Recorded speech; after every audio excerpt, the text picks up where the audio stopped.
Show the tape if we're getting body checked. This is a game the other day, and I mean, that was pretty deliberate. And look at the other girl on her team coming over.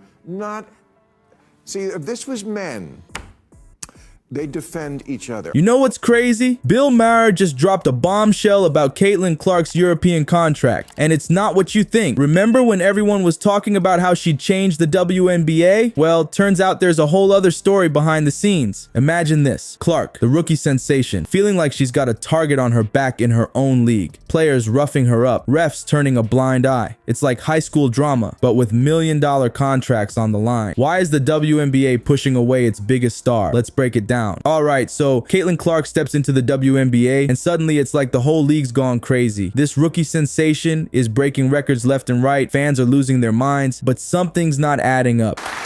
There's also a racial element to this. We can't deny that. And I have Charlemagne on next week. I'm going to talk about it with him. So I'll get you off the hook. You'd think everyone would be celebrating her, right? Nope. It's like the league's giving her the cold shoulder. What's up with that? Picture this. Clark's out there dominating on the court, scoring points like it's nobody's business, making passes that'll make your head spin. But behind the scenes, it's a whole different ball game. We're talking weird calls from refs, players getting extra physical, and drama that's more intense than your favorite reality TV show. You know what's wild? Instead of the WNBA being like, hey, we've got a superstar on our hands, it's almost like they're scared of her. But I'll just say, it's not always racism when a white person succeeds.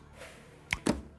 And it's not always racism when black people hip check him. Is it because she's different? Is her star power too much for them to handle? Bill Maher just spilled some tea about why Clark might be packing her bags for Europe. And let me tell you, it's not pretty. So here's the deal. Clark's out there breaking ankles and breaking records, but it's like she's got a target on her back. Players are coming at her hard, and I'm not just talking about normal game intensity. We're seeing elbows flying, hard screens, the works, and the refs, they're acting like they got blinders on. The league is very lesbian. And she's not.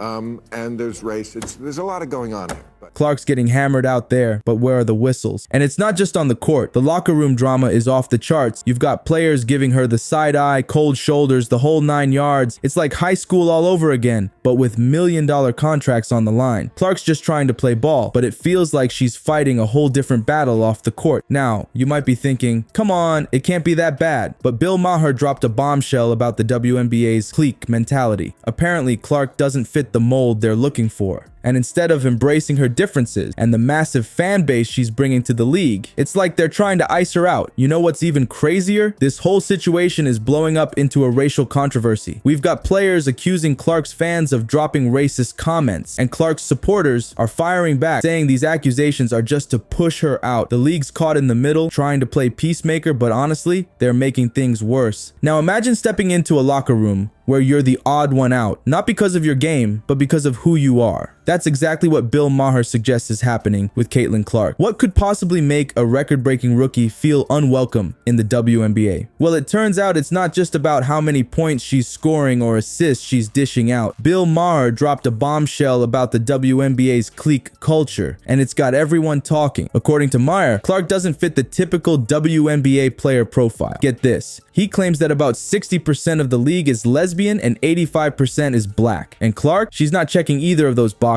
Now, you'd think having a superstar like Clark would be cause for celebration, right? But instead, some players are acting like she's crashed their exclusive party. We're not talking about a little side eye here and there. No, we're talking full-on cold shoulders and straight-up hostility. It's like high school all over again, but with million-dollar contracts and national TV coverage. Remember that head slap from Angel Reese during their game? That wasn't just game intensity, folks. That was a message. It's like some players are trying to say, you might be good, but you don't belong here. And it's not just happening on the court. The locker room, it's a whole different battlefield. Clark's out there trying to play ball, prove herself, and live up to the hype, but it feels like she's fighting a whole different battle off the court. She's got to navigate team dynamics, deal with unspoken expectations, and try to fit in with a group that might not want her there. That's a lot of pressure for anyone, let alone a rookie fresh out of college. You've got to wonder, is this why Clark's looking at Europe, a place where she can just focus on basketball without all this extra drama? In Europe, she might find a fresh start, a chance to play without feeling like an outsider in her own league. It's crazy to think that the WNBA might push away its biggest new star because she doesn't fit some unwritten demographic criteria. This whole situation raises some serious questions about inclusivity in sports. Should a player's personal life or background matter more than their skills on the court? Is the WNBA shooting itself in the foot by not fully embracing a talent like Clark? And what does this say about the future of women's basketball if its rising stars feel unwelcome? Forget the locker room drama for a second. There's an even bigger obstacle standing between Clark and WNBA domination. Why are the refs seemingly out to get the league's brightest new star? Let's talk about these refs for a second. It's like they've got a personal vendetta against Clark. Bill Maher dropped a bombshell, pointing out something fishy. Clark's getting hammered on the court, but where are the whistles? It's like they've gone silent every time she takes a hit. You know what's wild? We're seeing more phantom fouls on Clark than in a haunted house, I swear. 1 second she's flying down the court, the next she's called for a foul that nobody saw. It's like the refs are watching a different game or something. And get this, while Clark's racking up these ghost fouls, other players are out there playing like they've got get out of jail free cards. How is that fair? Check this out. Clark's getting fouled out left and right while her opponents are practically untouchable. Remember that game against the Las Vegas Aces? Clark was on fire, but suddenly she's got 5 fouls and she's watching from the bench. Meanwhile, Aja Wilson's throwing elbows like she's in a boxing match and the refs are just shrugging it off. That's insane. Even the commentators are starting to raise eyebrows. That never happens. You know things are bad when the folks calling the game can't keep quiet about it. They're usually all diplomatic and stuff, but now they're straight up questioning what's going on. When was the last time you heard a commentator say, "I don't understand that call," more than once in a game? Is this some kind of league-wide conspiracy? Are they trying to ice out their biggest star? It's like the WNBA can't decide if they want Clark to be the face of the league or if they want her gone. 1 minute, they're using her in all their promos. The next, they're letting her get pushed around on the court without any protection. Clark's been vocal about it, saying she's getting treated differently. You think? It's not just in her head. The stats don't lie. She's drawing fouls at a crazy rate, but she's not getting the calls. It's like the refs have a different rule book when it comes to her. Just when you thought Clark's situation couldn't get any messier, the game changed completely. Remember how we said she was getting knocked around like a pinball? Well, now she's caught in a whole different kind of crossfire. Bill Maher just opened up a can of worms that's making the on-court drama look like child's play. Yep, you heard that right. The race card just got thrown on the table, and it's causing an explosion that's shaking the WNBA to its core. Maher didn't pull any punches when he laid it all out. He straight up said there's a racial element to all this Clark drama, and boy, did that set things off. So here's the deal. We've got players like Angel Reese and Alyssa Thomas stepping up and saying Clark's fans are dropping racist comments left and right. Can you believe it? Reese even said she's getting threats from Clark's supporters. That's insane. And Thomas, she said she's experienced more racism in 1 season than in her entire 11-year career. Talk about a powder keg. But hold on, it gets even crazier. Clark's supporters aren't taking this lying down. They're firing back, saying these accusations are just a way to push Clark out of the league. It's like a full-on war of words, and poor Clark's caught right in the middle of it all. The WNBA is trying to play peacemaker, but let's be real, they're making things worse. They put out this statement condemning racism from fans, but it's like throwing gasoline on a fire. Now Clark's supporters are being labeled as racists, and her relationships in the league, let's just say they're not exactly warm and fuzzy. Clark's had to step up and address this mess herself. Talk about being put on the spot. She's out there trying to calm everyone down, saying the hateful comments are from trolls, not her real fans. But the damage is done. This whole situation's turned into a powder keg, and one wrong move could make it blow sky high. You gotta wonder, is this the real reason Clark's eyeing that European contract? I mean, think about it. She came into the league ready to play ball, and now she's dealing with all this off-court drama. It's not just about missed calls or rough plays anymore. This is next level stuff.